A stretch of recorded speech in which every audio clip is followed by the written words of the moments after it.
Oh, hell yeah. Look at that beautiful tree in that lake. Ain't she pretty? I come here once in a while. So anyhow, I'm the I-5 Mad Hatter coming at you once again. Take a look at this video. I might wake some folks up. Good afternoon, ladies and gentlemen. Well, it's almost good evening for most of you. Yep. I just showed you a video, piece of a video, where I like to come sit, stare at a tree, stare at a pond, go walking down by my pond. Well, they call it a lake, but it's a pond. It's not a lake. It's small.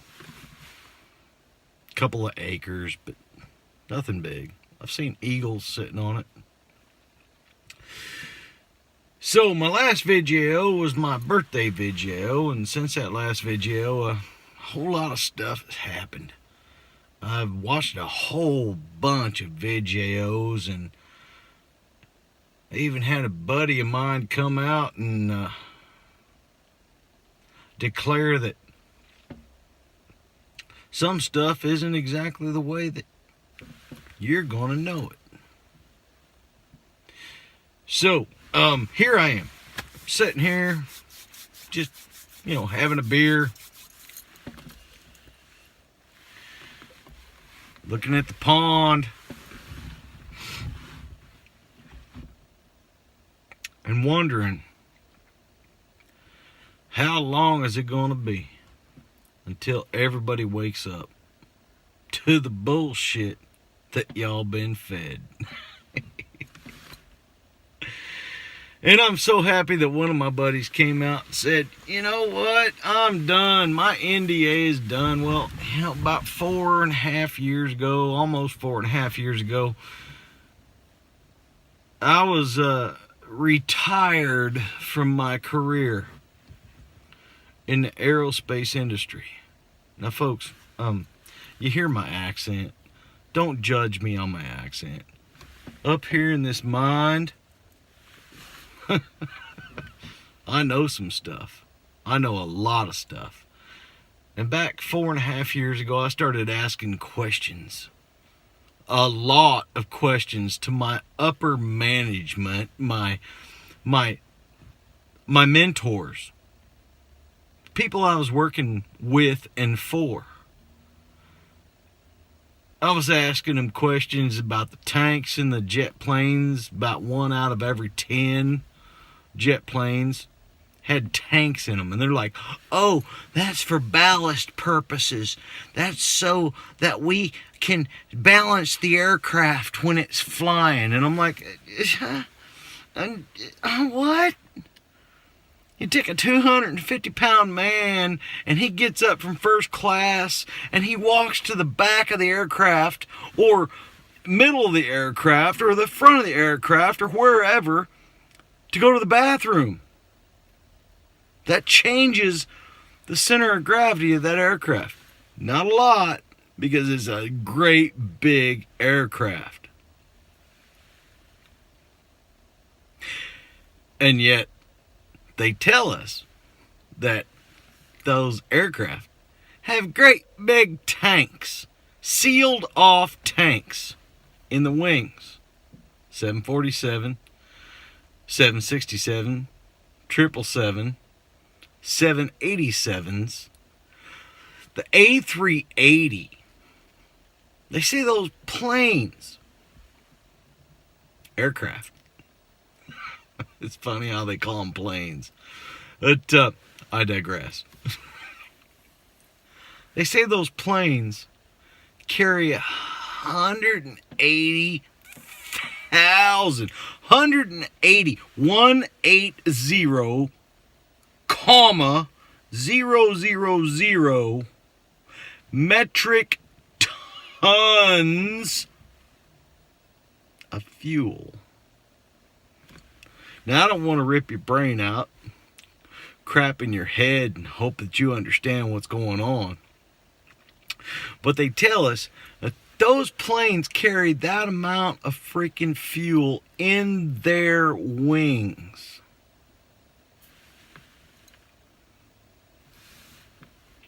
Go look up how much a gallon of fuel, jet fuel, kerosene, basically kerosene, diesel fuel. Go look it up. Go look up how much that weighs. 180,000 metric tons.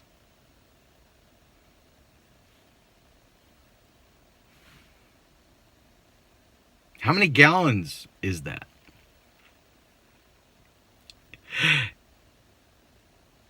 In the wings.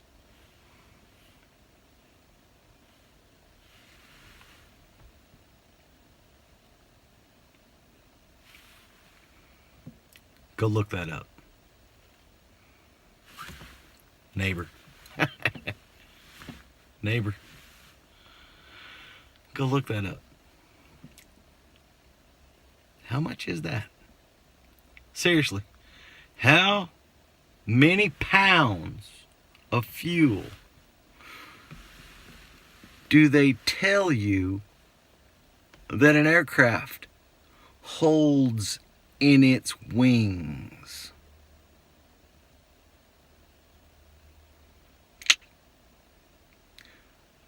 I was an aircraft designer for Boeing. My NDA is done.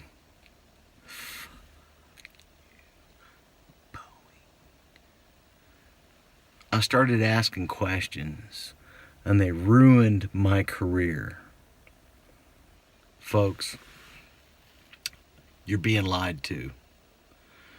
And I won't tell you how you're being lied to, because those wings, they're not tested.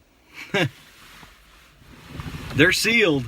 I trained mother son of a guns how to seal those wings. Those wings are not sealed for any kind of kerosene. Those wings are sealed against air. Compressed air. Yeah, because, those wings got all kinds of wires and hydraulics running through them. And I'm sorry, I've been up in those wings. I had to fit through a hula hoop. Well, I can't fit through that hula hoop any longer, but I went up through a hula hoop going up into those aircraft wings. The 747, the 737, the 777, and the 767. And I hate to tell you, but there is not enough room in those wings to carry as much fuel as they tell you that those wings carry. Nope. Not enough room. I've done the calculations. You need to do the calculations.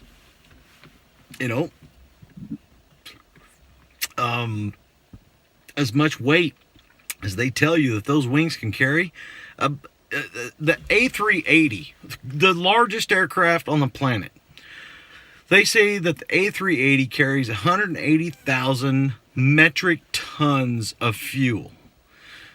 Now, 180,000 metric tons of fuel is like stacking on each wing, stacking on each freaking wing. Over 83 Ford Mustang cars that weigh about 2,000 pounds apiece. 83 on each wing. Really?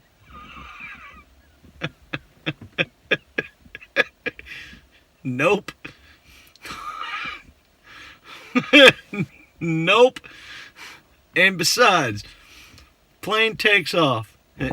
You've been on a plane. If you haven't been on a plane, I understand. But if you've been on a plane, most of those planes, they take off level and true. And then, as they get up to a certain altitude, they'll take off and go to a 45-degree angle out of the airspace.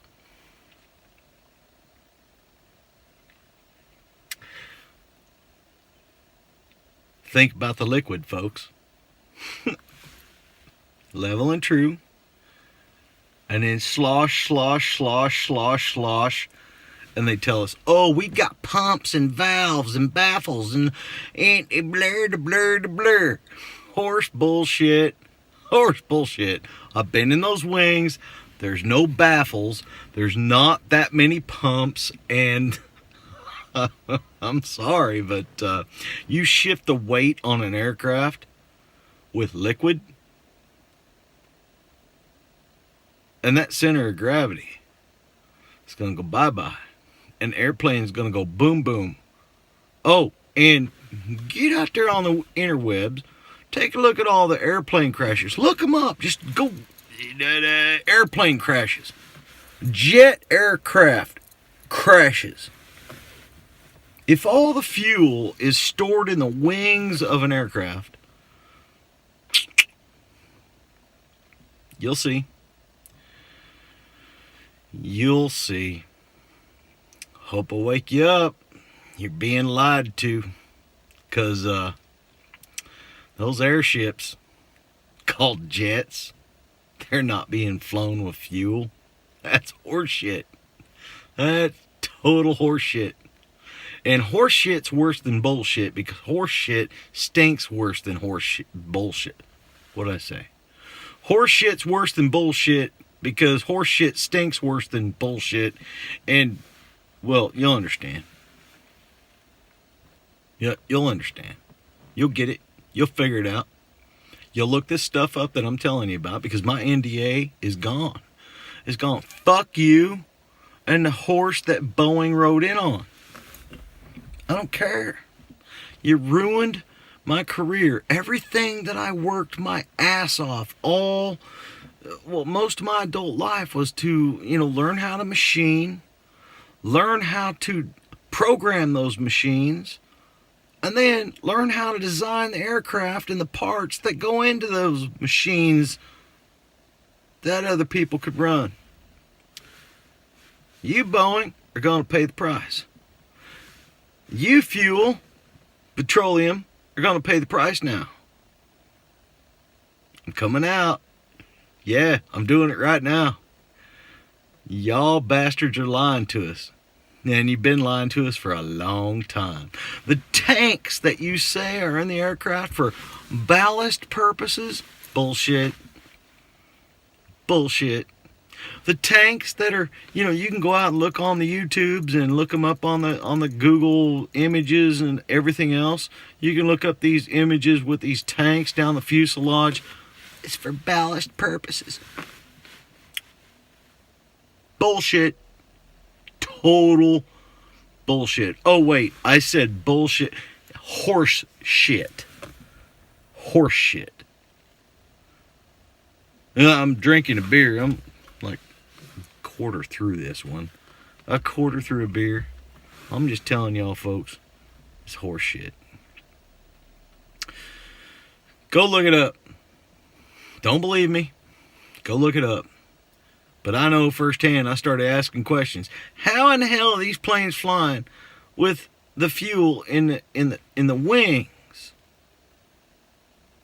And when they kink off at a 45-degree angle, flying out of the airspace, 45-degree angle to fly off out of the airspace, how are they not falling out of the sky when all that freaking fuel sloshes?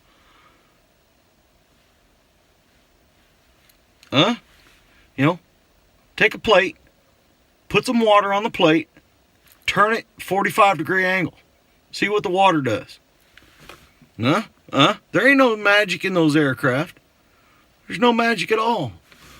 But those engines that are on those aircraft, they don't need near as much fuel. That's what they've been telling us. Bunch of horse shit. Those engines, they produce all the thrust they need from the main fan. And then, outside of that main fan, the interior fans, all the interior fans, create a crap load of heat. And guess what air does when it's heated up? It expands, just like blowing up a balloon.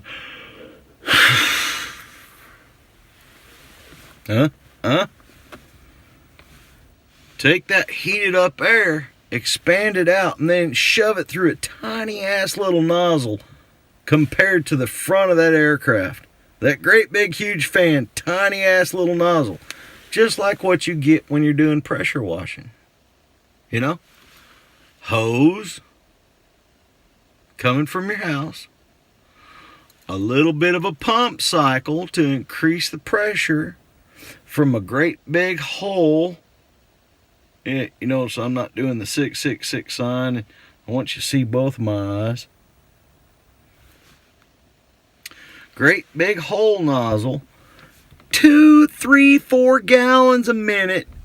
And squeeze that down with a pump down to a tiny, tiny little freaking hole. High pressure. Use a little bit of gasoline to make that pump go. Now, if you took that same little bit of gasoline and you made it into a small little jet and you crank that jet up with high pressure air, because guess what that little truck is outside that jet? Guess what that little truck is? They tell you, oh, that's the fuel truck. Nope. That's a high pressure, very high pressure pump of air that starts the jet engines up. And once those jet engines get wrapped up, they create their own pressure, their own heat. They don't need fuel, folks. They don't need fuel.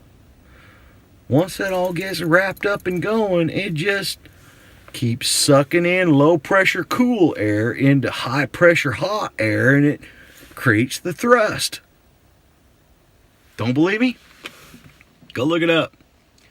All that crap about having the glow plugs on the top and the bottom of the engine like a diesel engine, the glow plugs, that's to help start the whole cycle. Once that cycle starts going, they got the low pressure cold air coming in to be created into high pressure hot air to create the thrust out the back of the engine. Yeah, it just continues on. It continues on. Now, it's not perpetual, because you got bearings, you got friction, you got things like that, and those engines will wear out. That happens. They wear out. But ask any jet engine mechanic that you know. I designed them. I helped design them. And guess what else? Every electrical company on this planet no longer needs to burn coal, no longer needs to burn oil, no longer needs to use freaking atomic energy to create heat to turn a steam turbine. You know what they use? High pressure air. Start up a large jet engine. The large jet engine produces high pressure from cold air, high pressure, into hot, very hot, high pressure air. That hot, high pressure air then heats up water. The water turns into steam. Guess what it goes out to do? You got it. Turns steam turbine generators. Now here's two people's names that you need to realize. And I'm probably going to mess up the first name because I just found out about him here a couple of days ago. Schonberger. He's from Austria. Back in the 1930s. He refused to work with the Nazis, and then they brought him over to America. He refused to work with the NASA. And they sent him back home to Australia. And he died mysteriously a few days later. And the other fella, his name was Tesla. Yeah. Schonberger and Tesla. Yep. Folks, you've been duped. You've been lied to. We gotta wake some people up. Share this video. Like it, share it, subscribe, whatever you gotta do. Don't take this cowboy's word for it. Go look it up for yourself. I don't ever want to ever claim that I know everything. Hell, I might be full of that horse shit that I was talking about earlier. But I don't think so. Because I've studied it, and I've designed it, and I've asked the questions, and lost my career for it. You know those whistleblowers out there in the world? My NDA, it's over. Motherfuckers, get ready, because I'm coming for you. As fast and as hard as I possibly can. So until next time, folks, you know what I'm going to say. Yep. Keep your stick in the ice.